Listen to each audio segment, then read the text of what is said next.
This is an urgent appeal from the Disasters Emergency Committee. Hundreds of thousands of people have fled their homes to escape conflict in Ukraine, leaving jobs, belongings and loved ones behind. They need shelter, food and water. You can help. To donate online, search DEC or text radio to 70150 to give £10. Thank you. Streaming 24/7, this is Brum Radio. Thank you for downloading this Brum Radio podcast.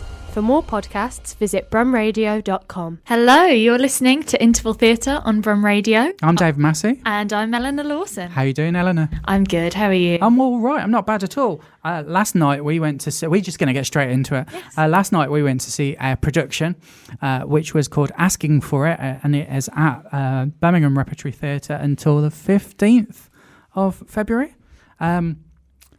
It was 2 hours and 55 minutes. I mean, that's my starting point for describing it. Well, you know it's going to be a long night when press night starts at 7 o'clock. So the performances for the rest of the run are 7:30. Yes. But I think to be quite careful for the journalists, they've started at 7 for press night, so they've got enough time to write their reviews. In repertory theatre, that's actually a traditional start time. And it was because reporters used to run out of theatre and telephone their offices and then tell them what they wanted typing from the typing pool. There you go. That's a way of doing it. This production is quite a serious production, and it's about a rape and a gang rape. And I was a little bit intimidated by the idea of going to see it and by the idea of writing about it, which I've written about it already today. What were your feelings going into this production, as a viewer of it? Well, I talk a lot about preconceived notions of what you're going to see versus what you actually see. There are lots of times you're going to a show thinking, I know exactly what I'm going to see for the next 2 hours. And sometimes you are right. Mm-hmm. Sometimes with bigger shows or something you've heard of a lot before, often you are proven right. This, despite the fact I knew what the play was about, played out completely differently to how I thought. Okay. So I knew there was going to be a gang rape in a small Irish community. Yes. And it's a sports team. It's 3 or 4 men from the same sports team that rape this young woman. What I kind of thought would happen was I thought the first act, as it was, would be leading up to the event. I thought the second act would be around the court case. I thought it would be about trying to prosecute the boys. That's what I took from it. I've seen lots of courtroom drama-y type shows. Yes. And it doesn't play out like that. And no. I'm actually really glad, because I think it's far more interesting what you see. And what you see is how the rape and how the community has reacted to it takes the toll on one family.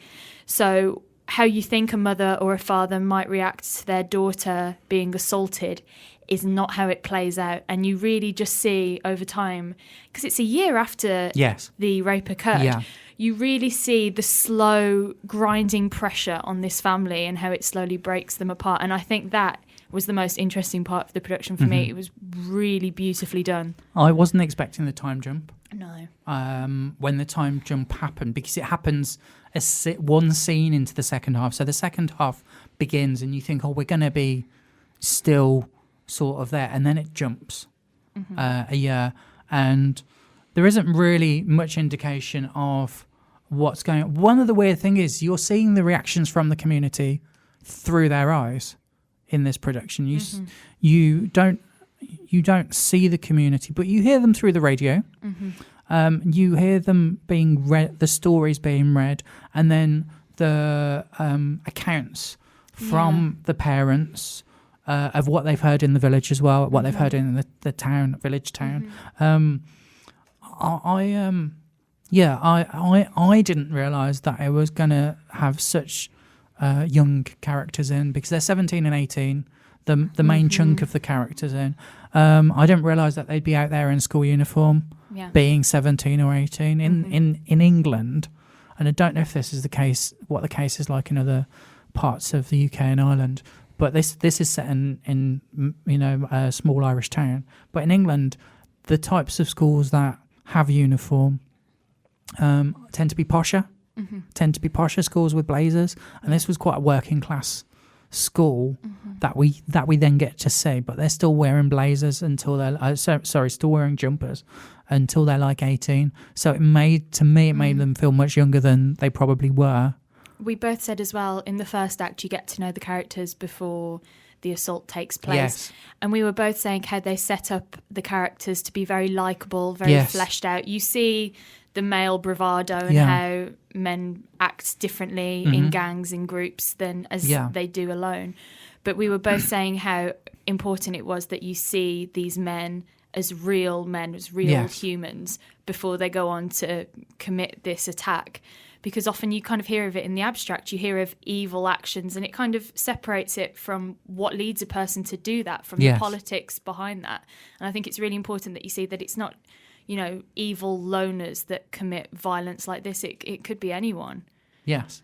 I mean, for me, it really, even the title of it is sort of provoking the question of does what you wear affect what might happen to you? Does what you drink or ingest might affect what might happen to you? And at what point should you be responsible for it versus other people being responsible for it? And I'm not going to draw any conclusions myself from it, because it's very tricky as a subject. But did it provoke questions in your mind like that as well? It did. Well, I think I've seen personally a large shift, especially in the last 5 years, in how these things are talked about, in how we see them in the news, in TV shows. I think we've seen a massive cultural shift, not just because of Me Too, but that is obviously a part of it, in how rape and sexual assault are talked about. I think lots of people now know and talk about the idea of rape culture, how victims are blamed.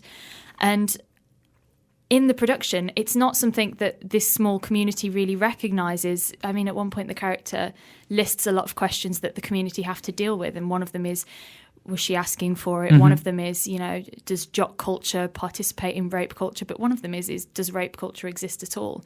And I think for a lot of us, we do take it for granted now that these questions have been talked about, and that we all accept that there is rape culture, that there's a problem with male violence and compulsory heterosexual masculine behaviour. Yes. But in the production, it shows that not everywhere are these questions being discussed, and not everywhere do people want to believe them. A lot of the time, the characters in the play, they know what really happened, but they're repressing it because they can't deal with the truth of it. You've got a mum and a dad who kind of give up on their daughter, who kind of isolate themselves from her because they just can't look at her and see the victim that they know she is. They can't deal with it. It's interesting that you perceive them to, in the phrasing you're using there, that you perceive them to have given up on their daughter. Is that what you were feeling from that? Kind of. That gets mentioned at the play at the end as well by the brother. The brother's very supportive of the his sister, of the daughter of the family.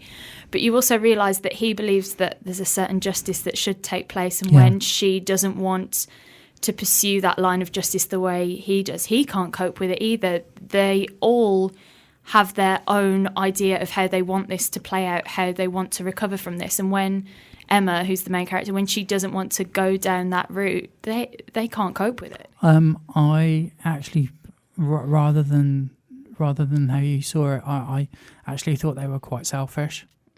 As parents, I thought they were very much about the reputation of the family. I agree.